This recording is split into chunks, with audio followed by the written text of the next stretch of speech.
communism is pure hasad. Marx is filled with resentment. If you read his book, it's filled with resentment. It's all about getting what really belongs to us from the rich people. It's all turning, and it's all based on this resentment. Now, obviously, rich people like to hear that because they can say, yeah, exactly. They're just envious of us. They just want our money.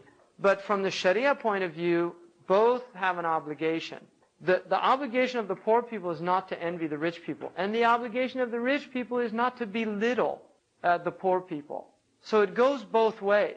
But because one of them's not fulfilling their obligation doesn't mean that you become a communist to overthrow the status quo. That's the point.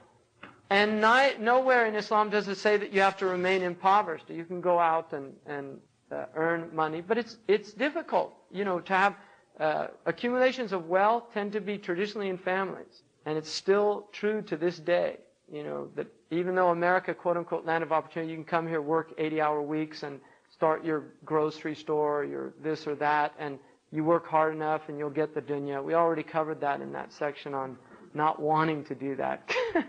Because right when you get it all, you drop dead. But the point being is that still most money, right? In fact, it's really interesting. In this country, over 90% of the wealth is in the hands of like less than 3% of the population. So people that you think are rich, like a millionaire, if he's got $2, $3, $4 million, that's not real wealth. For us, obviously it is. But in terms of who's got money in this country, that's not real wealth. That's peanuts. And even Bill Gates, they did a thing on Bill Gates. Bill Gates is still only worth about 30% of what Rockefeller is worth, for instance. Right? So he's an upstart. Even though so the point is that money is a dula bain al-aghniya, which one of the reasons why Allah did something in the Quran which in terms of human history is extremely radical. The inheritance laws in Islam are designed to break monopolies. You see, if you look at the Sharia, it's designed to spread the wealth out. In traditional cultures, the progenitor, the firstborn, all the money would go to the firstborn. And in English culture, people were out of their houses, right? If women if they didn't have a male protector, they lost their houses, which is one of Jane Austen's themes, right, in her stories of women just literally losing everything because there wasn't a husband. She saw it as an injustice. Even though she's a comic writer, she saw it, as a type of injustice to women. The fact there's no male and they lose everything the moment the father drops dead because some uncle or distant cousin who's a male gets to inherit all the money because the women don't inherit it. In Islam, Allah broke that. So a woman would actually suddenly get money. Now, what did that do? If a woman marries, right, outside of the family, it takes money outside of the family, which was one of the reasons why oftentimes wealthy families like to marry within the family to try to maintain it somewhat. But you can see that in Islam. There really is an attempt to break down that type of monopoly in wealth, which once it occurs, you have a dula, what the Quran calls a dula, bain al-aghniya.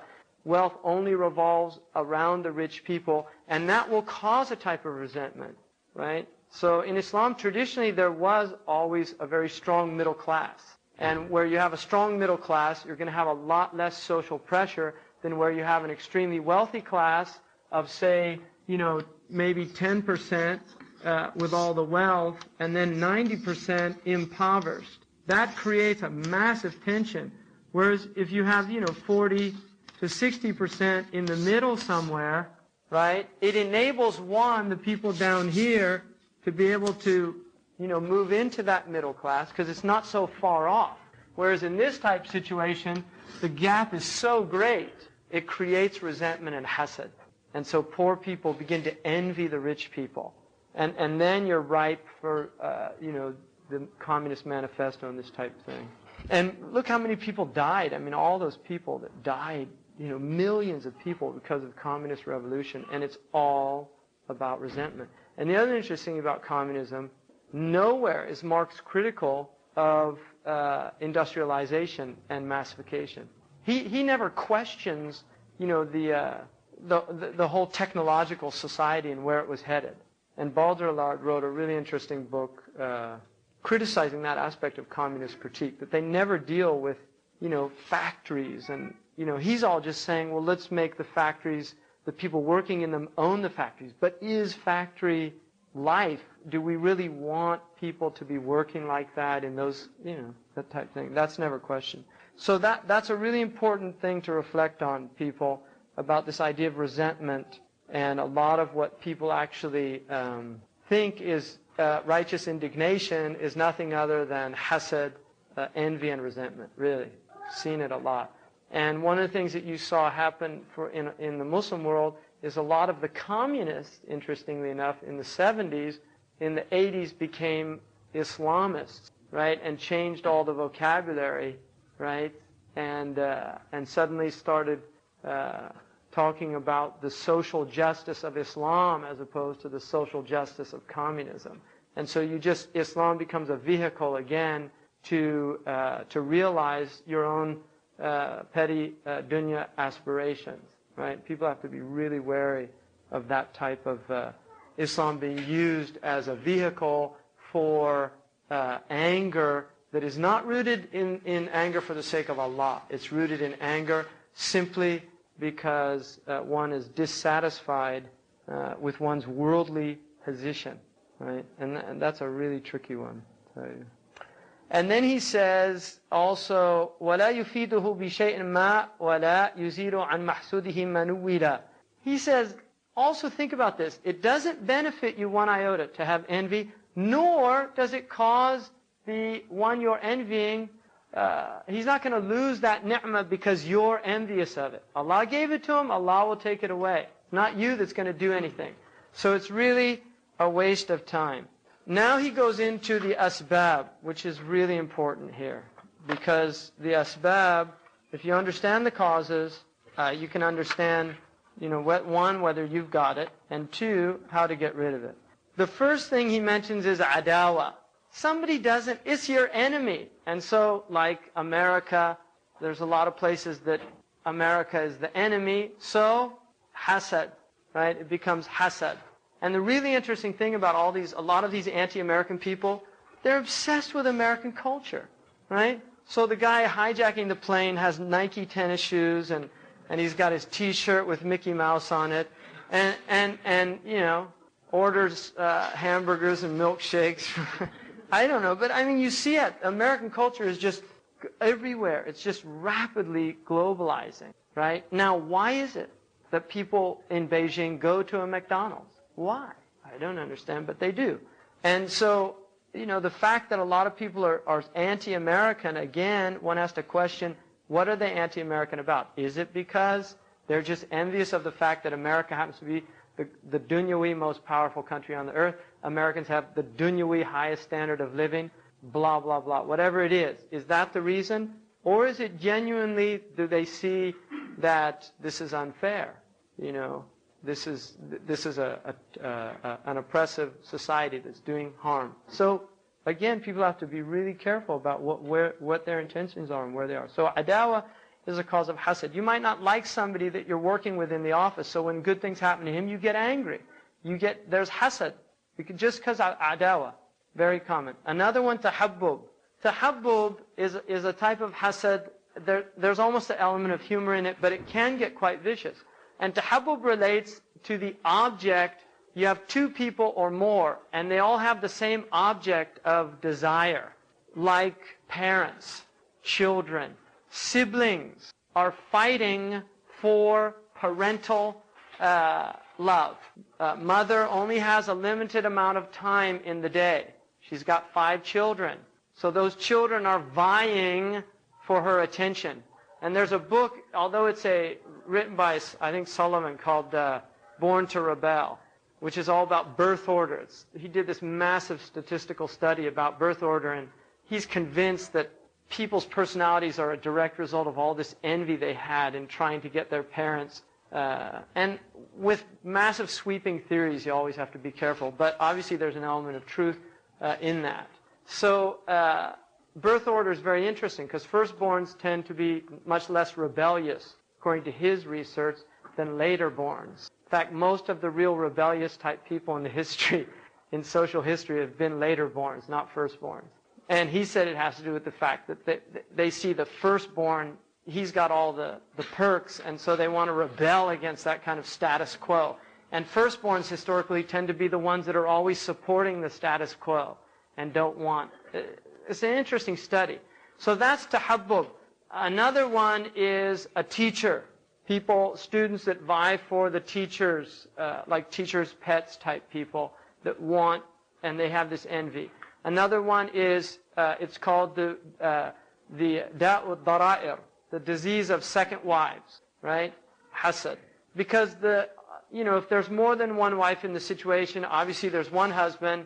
Husbands' times tend to be limited, and so they're vying. And that's why Sharia is so adamant about being fair to the wives. If you give one to one, you have to give one to the other. Have to.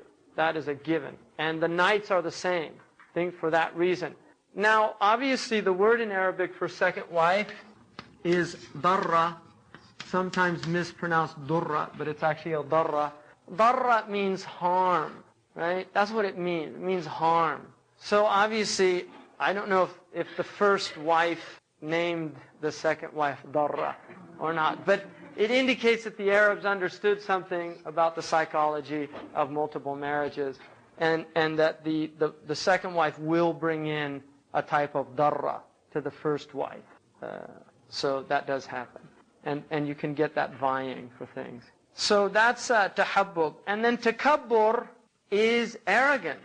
That causes envy. If you see somebody getting ahead of you and you're arrogant, you see, he doesn't deserve that. I'm better than him. He should not. That's takabbur.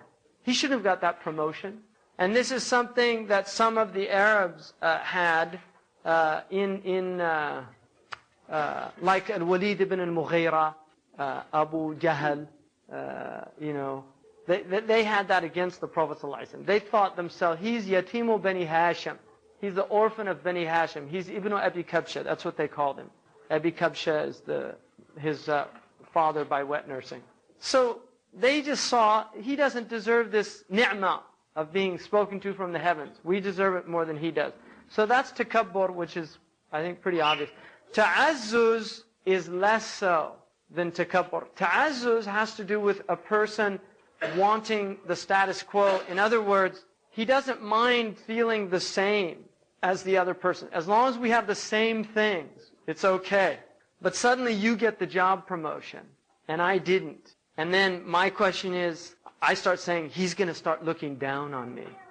Right? So the dynamic changes. So ta'azzuz is I'm trying to maintain my izzah. So really it's related to a poor self-esteem, and I think that's how I translated it. Poor self-worth. Ta'azzuz is an attempt to reestablish an equilibrium because you're feeling that your self-worth is compromised by the fact that another person has more than you do. And so that's also a cause of hasad. And you can see that also in the first Muslims who, when they, for instance, they said, لولا نزل هذا القرآن على رجل, right? من القريتين عظيم. Had this Quran only been revealed to a man from one of the two big cities who was great, a great man. In other words, if it would have been revealed to Walid ibn Mughira, we wouldn't mind bowing our heads to him and admitting that, you're the prophet. But this is Yatim Bani Hashim. How can he be over us? In other words, we want him to stay the same as us. So this is something that happened, afflicted those first Arabs. And also those who said, this is just hada bashar, mithlana. Right? This is just a man like us. How can he be a prophet and we're not prophets? In other words, we don't like this idea of somebody who's a common man. If it's a king, that's all right. We can deal with that because the king's better than us. We know that. But he's my next door neighbor. Right? He shouldn't have anything better than me. So it's that idea there. And also, you find that Fir'aun says, actually that's more takabbur. But he says about Musa, that how can a prophet come and his people are our slaves, looking down on them. So these are all reasons why people reject the truth. And ta'ajjub has to do with, you just can't believe it. It's more, I can't believe. It's not takabbur, it's not ta'azzuz, it's just type of, this can't be happening. Right? This person couldn't have won the jackpot, and I've known him all my life. This can't be happening. So it's a hasad that's really related to a type of disbelief, in somebody getting a blessing that you just can't believe that he has that blessing. Doesn't make any sense.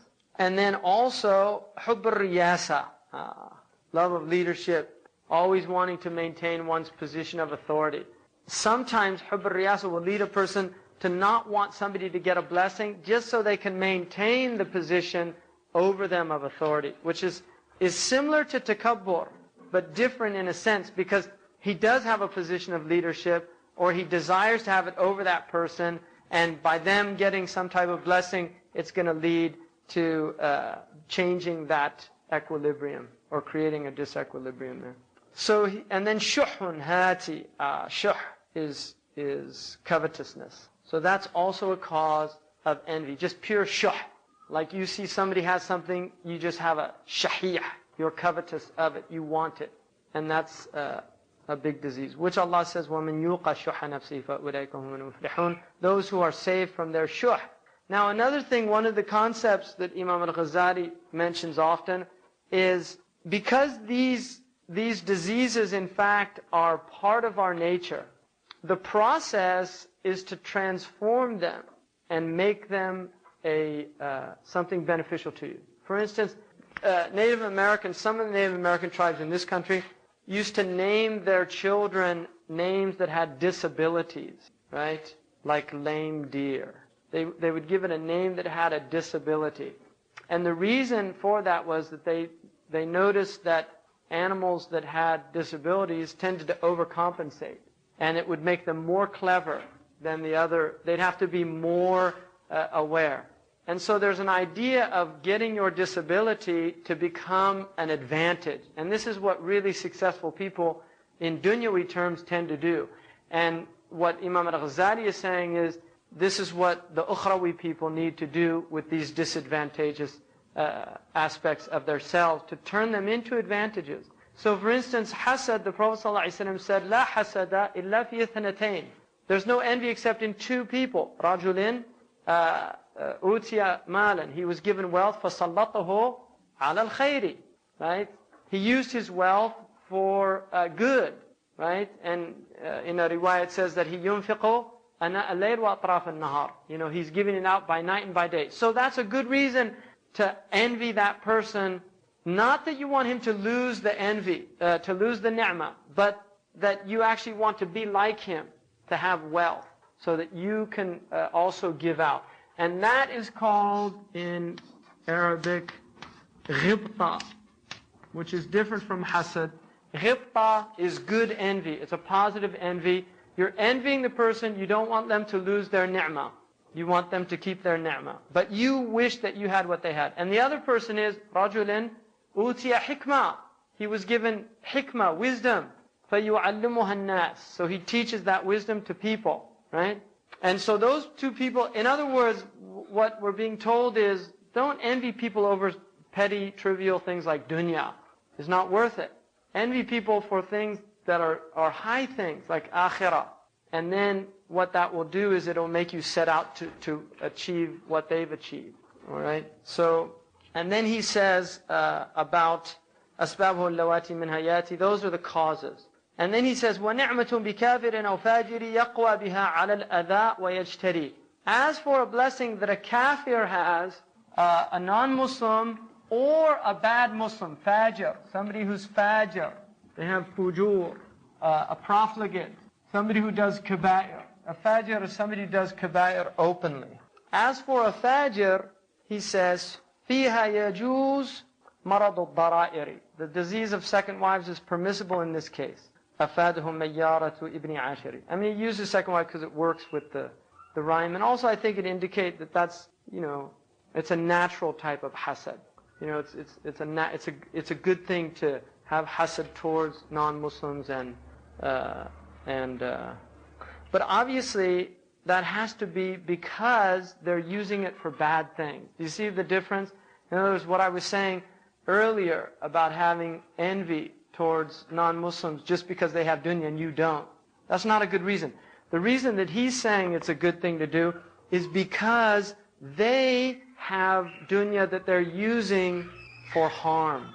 They're harming people with it and they're using it to oppress. And in that case, it's justifiable, it's permissible. And he said, Sidi Mayyara, who commented on Ibn Ashar, benefited us that. And then he says, أمر حياء الذميم فالمانع من تغيير منكر أو السؤال عن أمر من الدين ونحو ذلك هو الذي يعد من المهالك. Blameworthy modesty. Modesty is a good thing, it's virtuous. الحياء من الإيمان. The hadith says, الحياء من الإيمان. Al-haya is from iman. So this haya, which is called al-haya'ul dhameen, blameworthy. This is the blameworthy modesty is a modesty that prevents you from making inkar of munkar when you see it. So you see somebody doing something wrong and you really should say something, but you're too shy, right? You're too shy. Like a child, an adult child with the parents. There's a type of modesty because they're my parents, I can't say anything to them. A munkar is a munkar, whether it's the parents or anybody else, if it genuinely is a munkar. Now just to say a few things about munkar. There's a condition about munkar. One, a munkar has to be mujma' alayh in order to make inkar of it. It has to be agreed upon. You can't make munkar of something that's called mukhtalaf fihi, which means there's difference of opinion about it. So whenever there's difference of opinion, you have to be very careful about munkar. Because technically the munkar of one scholar might not be the munkar of another scholar. And unless it's absolutely agreed upon that it's a munkar, then you can't make inkar of it. And they said about Imam al-Ma'ziri, he was so knowledgeable that he rarely made inkar of anybody. Because he could always find a dalil for a proof for their actions somewhere. So, and that's a really important thing to know now, just because there's so much, Muslims make so much inkar of each other. There's this impulse now, just everybody attacks everybody else. So, blameworthy modesty is something where you don't make inkar where you should, or to ask a question about the deen. That's blameworthy modesty, and that's why Sayyidatu Aisha radiallahu anha said that the best women were the women of the Ansar because modesty did not prevent them from learning the deen. So she was praising them, saying that even though there's things that people would be modest about, it didn't stop them. Like the Prophet ﷺ, who somebody came to him, a woman asking about the period, and he was explaining to her, and she kept asking, and finally he just asked Aisha to show her what to do, because it was embarrassing for him. And Aisha could answer the question because she was faqihah.